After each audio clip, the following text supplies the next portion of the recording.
Di ujung timur Yaman, terbentang tanah yang tampak tak tersentuh oleh waktu, tampak sunyi, kering, dan jauh dari hiruk-pikuk dunia modern.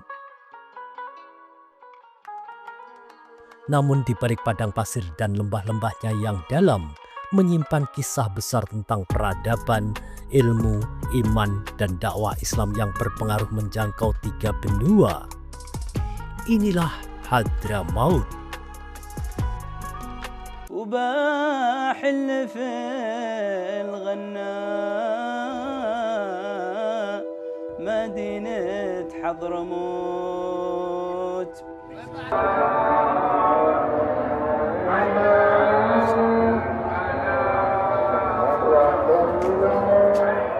Hadramaut bukan sekedar nama tempat, ia adalah sejarah yang hidup. Ia adalah mata air ilmu yang tak pernah kering, dan ia adalah tanah yang melahirkan manusia-manusia pilihan yang menyebarkan Islam dengan akhlak, bukan dengan pedang.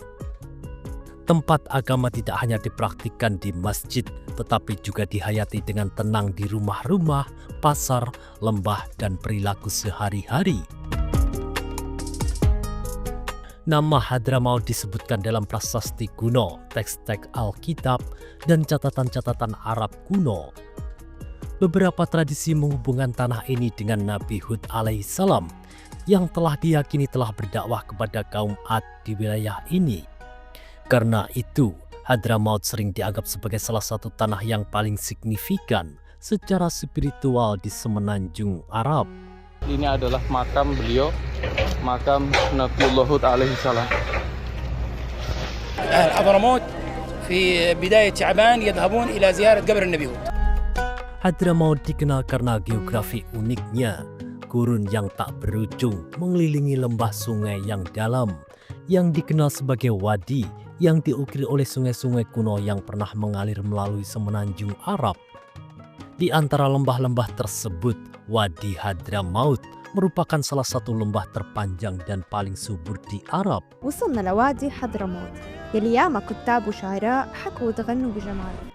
Dari lingkungan yang keras ini muncul kota-kota batu bata lumpur yang menjulang tinggi. Dibangun bukan untuk menentang alam, tetapi selaras dengannya. Struktur-struktur ini, beberapa di antaranya setinggi 8 atau 9 lantai, telah berdiri selama berabad-abad bertahan dari panas, angin, dan waktu itu sendiri.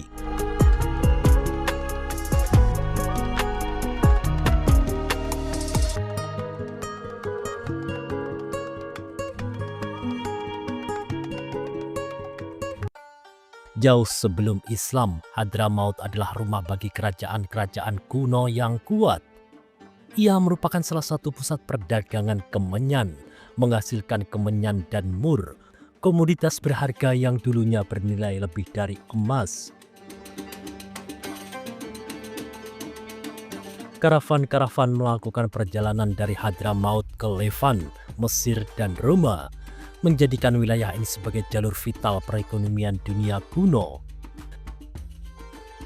Islam memasuki Hadramaut pada masa Rasulullah. Berbeda dengan wilayah lain, Islam diterima di Hadramaut tanpa peperangan besar. Rasulullah mengirim para sahabat ke Yaman, dan masyarakat Hadramaut menerima Islam dengan lapang dada. Sejak saat itu, wilayah ini menjadi bagian dari umat Islam yang teguh menjalankan ajaran Islam. Bahkan Nabi memuji penduduk Yaman. Mereka adalah orang yang paling lembut hatinya, dan mereka adalah sebaik-baik penduduk bumi. Hadramaut berkembang sebagai wilayah Ahlus Sunnah wal Jamaah dengan perhatian besar pada ilmu syariat, tasawuf, dan penyucian jiwa, serta adab dan akhlak. Islam di Hadramaut tumbuh dengan damai dalam dan membumi. Hadramaut mengajarkan arti cukup. Masyarakatnya hidup sederhana, jauh dari kemewahan, namun kaya iman. Di tengah konflik Yaman, Hadramaut relatif lebih stabil karena kuatnya ikatan sosial dan nilai agama. Anak-anak belajar Al-Quran sejak dini, majelis ilmu tetap hidup.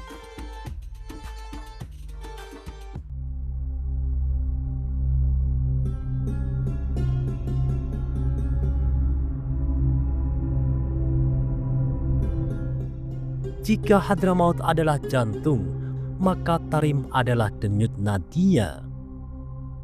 Tarim dikenal sebagai kota 1000 wali, pusat madrasah Islam tertua, dan kota dengan kepadatan ulama luar biasa. Masjid-masjidnya bukan hanya tempat ibadah, tetapi pusat pendidikan dan pembentukan akhlak. Dari Tarim lahirlah ulama-ulama besar. Masyarakat Tarim dikenal hidup sederhana, tenang, dan sangat religius. Kehidupan mereka berputar di sekitar masjid, majelis ilmu, dan keluarga. Di pagi hari, kota ini dipenuhi langkah para penuntut ilmu yang berjalan menuju masjid dan madrasah, membawa kitab-kitab klasik Islam.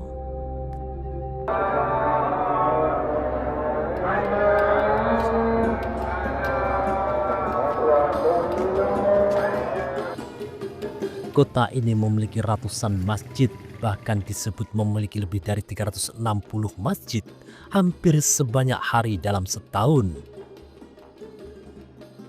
Tarim disebut sebagai kota As-Siddiqi untuk menghormati Abu Bakar As-Siddiq, khalifah pertama pasca kenabian. Karena itu, Abu Bakar mendoakan Tarim atas 3 keutamaan, yakni dipertahankan hingga akhir zaman, air yang melimpah, dan menjadi pusat ilmu dengan banyak melahirkan para ulama. Beberapa sahabat yang menjadi syuhada bahkan dimakamkan di pemakaman Zambal di Tarim. Kisah Hadramaut tidak akan lengkap tanpa Sibam, sebuah kota yang tampak hampir tidak nyata, sering disebut sebagai Manhattan Gurun. لقبوا هاي المدينة بمنهاتن الصحراء، ليش؟ لأنه فيها أطول مباني طينية بالعالم.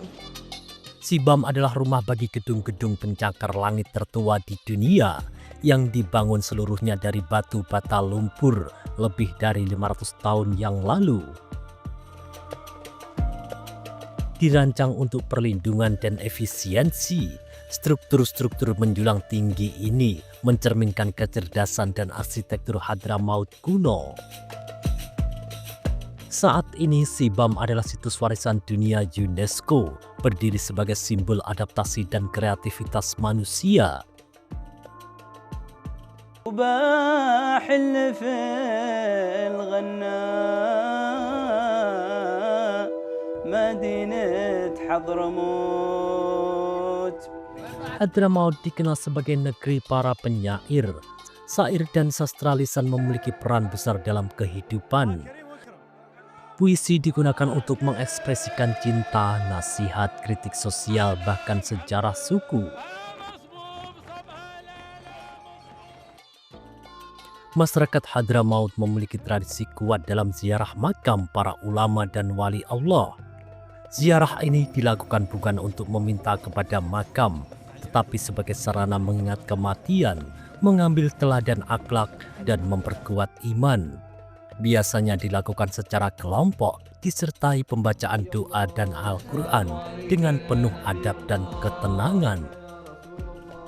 Salah satu tradisi historis paling penting dari Hadramaut adalah hijrah untuk berdakwah dan berdagang. Sejak ratusan tahun yang lalu, orang-orang Hadrami meninggalkan tanah kelahiran mereka menuju Afrika Timur, India, dan Asia Tenggara. Mereka menyebarkan Islam dengan cara damai melalui akhlak, perdagangan jujur, dan pernikahan dengan masyarakat lokal. Tradisi ini melahirkan banyak ulama besar dan menjadikan Hadramaut sebagai pusat spiritual dunia Islam. Di dunia yang bergerak cepat dan mudah melupakan, Hadramaut mengingatkan kita akan sesuatu yang abadi, bahwa iman, pengetahuan, dan kerendahan hati dapat membentuk sejarah dengan lebih kuat daripada kekaisaran.